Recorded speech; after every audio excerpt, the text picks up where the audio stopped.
Nah, Ramadan dan Syawal ini menjadi penting karena satu, kita di Indonesia. Kalau kita lihat menjelang orang berbuka puasa tuh jalan paling ramai atau paling sepi? Kalau menjelang buka rame pada beli takjil. War takjil. War takjil. Betul. Arus transportasi kita jadi lancar atau jadi malah makin lambat? Iya, makin lambat karena ramai juga. macet. Macet ya.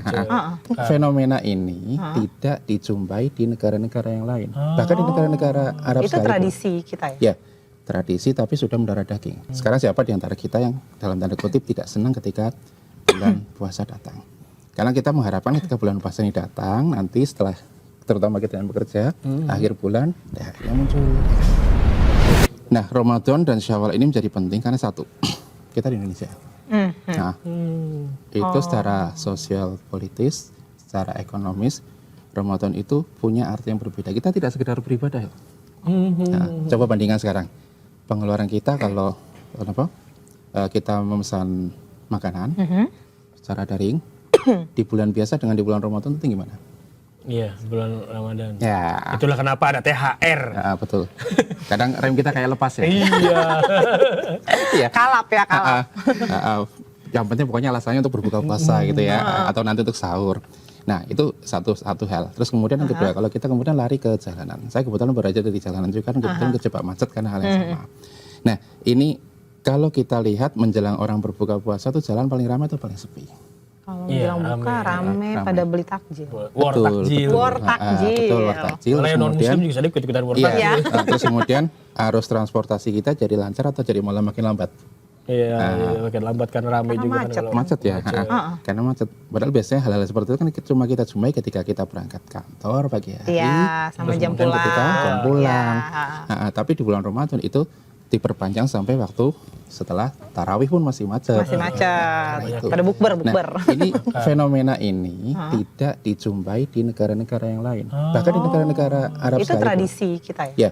tradisi tapi sudah mendarah daging. Sekarang siapa di antara kita yang dalam tanda kutip tidak senang ketika bulan puasa datang? Karena kita mengharapkan ketika bulan puasa ini datang, nanti setelah terutama kita yang bekerja, akhir bulan, THR-nya muncul, ya kan? Gitu. Terutama kemudian anak-anak kita ketika akhir bulan, silaturahmi, mana angpaunya? Gitu. Nah, gambarannya begitu. Jadi ini bulan di mana semua orang tuh senang dan kemudian ketika pergerakan ekonominya itu kemudian menjadi lebih tinggi, menjadi lebih intensif dibanding dengan hari-hari biasanya.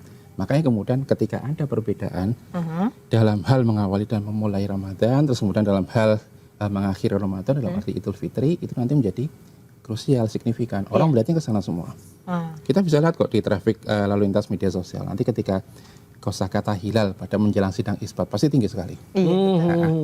Mengalahkan semua yang lain. Bahkan mungkin mengalahkan isu-isu panas yang sedang in pada saat ini gitu ya. Semua orang mau tahu dulu nih. Betul. Selesai kapan? Betul gitu. Terus kalau yang jadi masalah kan sebenarnya ini kalau misalkan kita ngeliat berita sebelumnya itu berpotensi berbeda. Ya, betul. Kalau misalkan hilalnya ternyata berbeda dengan ruqyatnya berbeda dengan hilal dan satu Ramadan yang berbeda, apa sih yang harus disampaikan oleh pemerintah atau pemimpin ormas atau pemimpin Islam kepada masyarakat gitu loh? Ya. Yang pertama tentu kita harus melihat dulu perbedaan itu masalahnya di mana dulu. Karena kalau kita diminta untuk bertoleransi di awal, tapi kemudian belum memahami esensi dari perbedaan, itu nanti toleransinya akan ngambang. Iya. Ya kan akan menjadi itu artifisial gitu ya. Nah, yang menjadi masalah di sini kan perbedaan itu apakah semata pada tafsir ataukah kemudian pada kemauan-kemauan dari masing-masing pihak yang belum ketemu atau kemudian memang ada metode. Dalam tanda kutip itu adalah memang grand design dari luar yang mencoba untuk tetap menjaga supaya ada dinamika yang berkembang di dalam. Nah begitu, jadi banyak faktor ya. Banyak faktornya. Tapi kalau secara teknis yang bisa saya katakan, yang bisa saya sampaikan adalah kalau di sisi Nahdlatul Ulama kita melihatnya lebih ke masalah pertama adalah perbedaan metode. Metode. Kalau dulu kita melihatnya itu perbedaan antara hisab, perhitungan dengan ru'yat atau meneropong atau melihat hilal secara langsung. Nah selama sekitar 15 tahun terakhir itu sebenarnya sudah ada kompromi antara hisab dengan ru'yat yang kemudian menghasilkan yang kita sebut sebagai imkan ru'yat.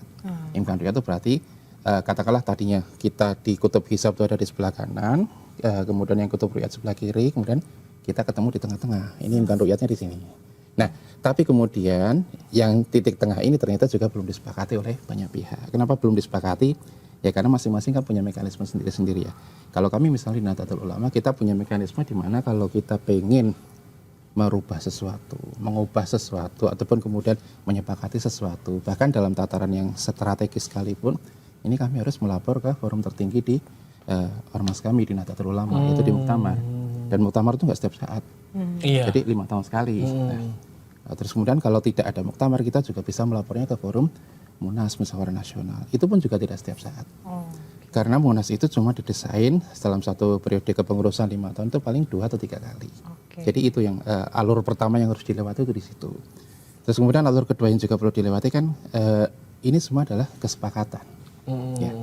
Kita sepakat nggak menggunakan namanya imkan ru'yat yang seperti ini. Kalau yang di pedoman Indonesia kan sekarang adalah tingginya minimal 3 derajat. Kemudian jarak lengkungnya atau jarak dari bulan ke matahari elongasi itu 6,4. Nah, ini sepakat atau tidak? Nah, Nahdlatul Ulama dari awal itu menekankan kita harus melakukan kajian lebih dahulu. Kajiannya panjang sekali.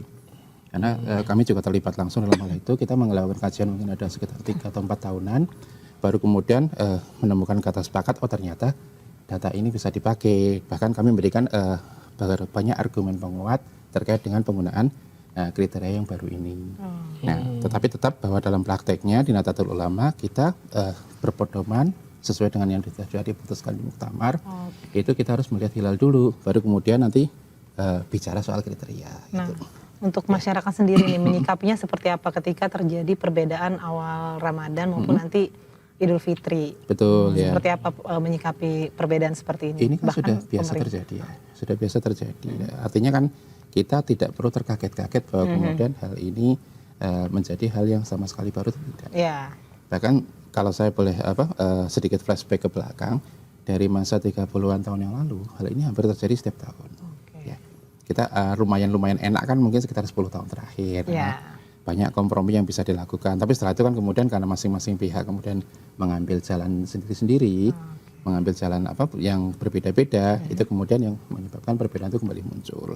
Nah, karena perbedaan ini terjadi, ini kan kembali ke dasar dari apa yang ditekankan dalam agama, dalam Islam, bahwa perbedaan di pendapat itu sebenarnya adalah rahmat.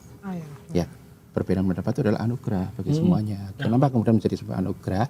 Karena kalau kemudian perbedaan pendapat itu saling dihormati antara satu dengan yang lain, sepanjang kita mengetahui permasalahan perbedaannya, itu selesai sebenarnya. Ya. Misalnya, saya berpendapat bahwa saya itu akan berhari raya sesuai dengan apa yang terjadi dari Ru'yatul Hilal. Ya, misalnya seperti itu. Atau saya akan berpuasa seperti dengan apa yang terjadi pada Ru'yatul Hilal, yang didasarkan nanti pada keputusan dari sidang isbat. Sementara saudara-saudara yang lain akan berpuasa lebih awal karena sudah menetapkan perhitungannya terlebih dahulu. Ya kita saling menghormati saja. Saling menghormati bahwa itu yang sudah dilakukan adalah seperti itu. Bahwa kalau memang sudah mengetahui alasan perbedaannya, itu tingkat tertinggi dari kita memahami manusia kan bagaimana kita mengkompromikan pemahaman kita terhadap pemahaman artinya lain. tidak ada yang benar atau salah ya, sesuai dengan yang diyakini.